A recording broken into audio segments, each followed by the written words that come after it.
Hey, well, it's an honor to be up here, to be sharing the stage with other writers within this organization. Honestly, I've been really passionate about writing. I really wanted to write about Frederick, and that's sort of where the inspiration for Their Days of Light Grass came from. The artistic scene in Frederick captivated me, along with visiting Key West and being able to see that face to face. So, part of what inspired this book, a young adult contemporary romance story with prominent LGBTQ plus themes, is that I wanted to capture the artistic experience, the process of getting a gallery together, figuring out how to assemble it, getting help with it, everything of that sort. It's complicated and fascinating. Being able to interview artists for it was possibly one of my favorite parts, because I learned so much about painting and other forms of art that I hadn't known before. The other half was learning a lot about the LGBT community and especially transgenderism, because this was 2017 when I started it, and at the time I didn't really know a ton about all that. Actually, scratch that, it was summer 2018. I started doing research in spring 2018.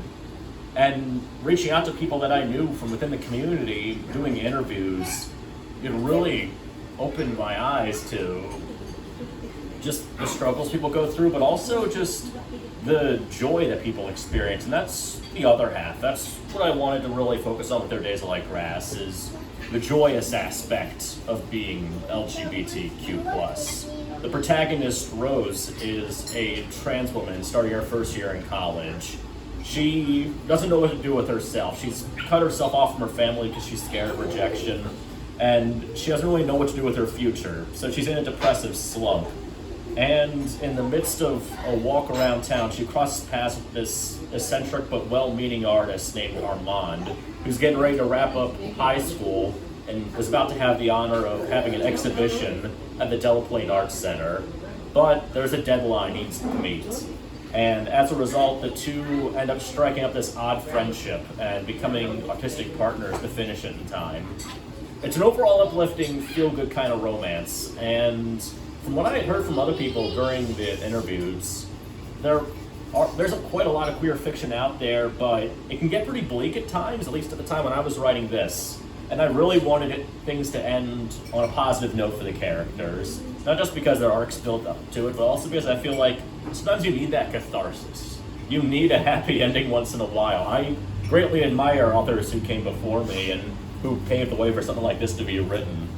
I just wanted to change it up a bit and offer a bit of positivity, the chance that things can work out, people will accept you, and things will be okay.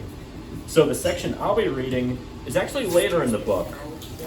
Rose had gotten into a squabble with the current head of Quilt Bag, the queer organization on her campus, and she's getting ready to head over to the exhibition that Armand's hosting. And in the midst of all this, she crosses paths with the acting president once again, and the two decide to hash things out and try to reconcile with each other. The main conversation here really ties into the themes of the book, and also on some of the things that bring everybody together within this organization, so I thought it was really relevant. Rose thought back to their encounter at the last meeting, when she had rudely blown off Beryl without a second thought. Even if she had been despairing over her situation with Armand, that hadn't justified acting so cruelly to a friend. I was horrible to you. No, not just you, the entire club. Why are you going out of your way to make up for me? Beryl took her time responding to her, as if she were weighing her words carefully. I know you had your doubts about Quilt Bag, that you didn't think you had anything in common with the people, us, or belonged there. Rose winced at her surprisingly accurate analysis, but Beryl dismissed her concern with a wave of her hand. Judging by the looks of the other club members' faces, they were also sympathetic toward her. We all felt that way at some point, she continued. Everybody acts so differently from each other here. Why bother associating with people who might only share one thing in common with you, if at all? But maybe we don't need to have that much common ground. As long as we're there for each other, as shoulders to lean on or anything else, isn't that good enough? Maybe the point of this community is to look out for one another, and when we need to, help each other back on our feet. Anything else is just a bonus. When Beryl finished speaking, she daintily rested her hands in her lap and crossed her legs. Even with those familiar mannerisms, Rose knew she wasn't the same girl that had awkwardly asked her to join the club at the beginning of the year. She had shed some of that timidity to become more confident and determined, and in the process had proven herself fully capable of leading on her own. I agree, Rose answered her. You got spot on, club president. So, part of it is also not just... Oh, thank you.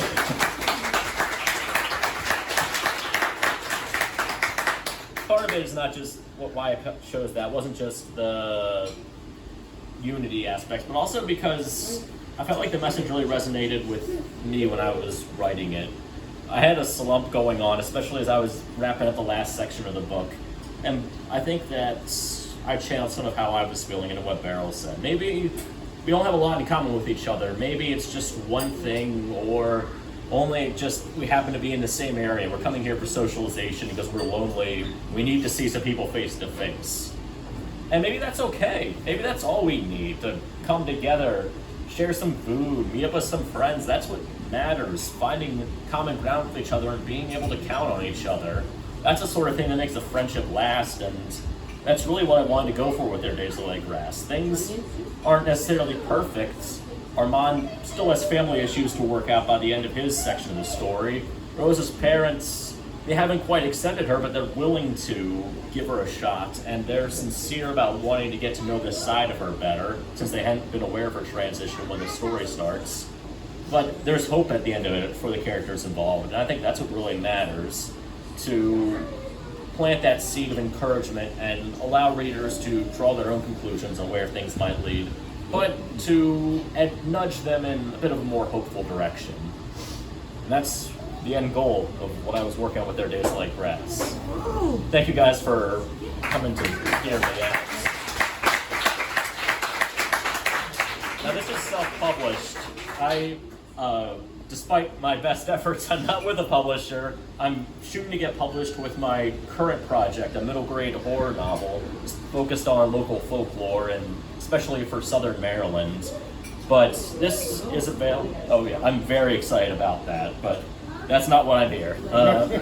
Their Days Like Grass is available on Amazon, Apple Books, Kobo, and Google Play, and there are copies in the back as well. Like the others, I'm willing to sign off on copies that are sold, and although there are copies available at the Delaplane and Curious Iguana, they are currently not doing the payments tonight. So if you're looking to buy a copy, come see me, and I'll make sure to sign off on it and everything.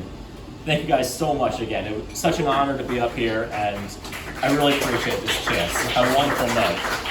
I have a question. Sorry, man. That's all right. That's all right. Does anybody have any questions about the book or about the writing process behind Their Days Like Grass? Well, I would just, I love how you bring the elements of Frederick into the story, and how you use the, it sounds like even we've discussed the other book you're working on, about how, especially for me, it makes it very relatable. Do you see these characters ever moving on into another book, or maybe the universe of these things developing into a young adult Frederick queer series, maybe? I've thought about expanding this, like not necessarily Rose and Armand's story. I mean, I wrote an epilogue chapter on my blog. I have a WordPress account, but as far as I'm concerned, their story is basically done. I've thought about stories that would sort of happen in the same continuity, and maybe bring back some characters, but outside of that, having different casts, different people, maybe different locations as well. I would like to explore that. There's definitely been some story drafts I've tossed around. The problem has been finding a linchpin to bring it all together. Similar issue happened with the middle grade horror novel, which doesn't have anything to do with this, I should mention. Yeah.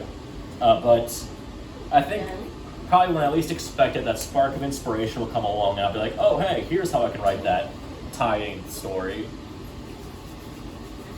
Anyone else have any questions? Yes.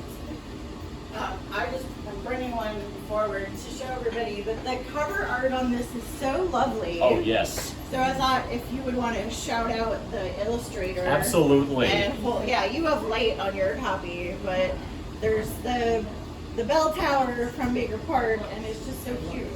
Yeah, the cover art was a commission from the Twitter user MDevil88. We met through shared fandoms, and I was a real big fan of her work.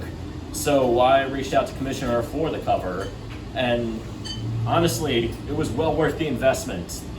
She did an outstanding job. I love the way that she depicted not just Rose and Armand, but the bell tower of Baker Park, and seeing the characters come to life and just bloom from just words on a page to full color illustration. That is an incredible feeling as an author. So I'd like to shout out and Devil88 on Twitter once again. She outdid herself with the cover art, and I am so blessed to be able to make connections with people who have been able to help me bring this book to fruition, to the state it's at now. Anyone else? That's it. Thank you again.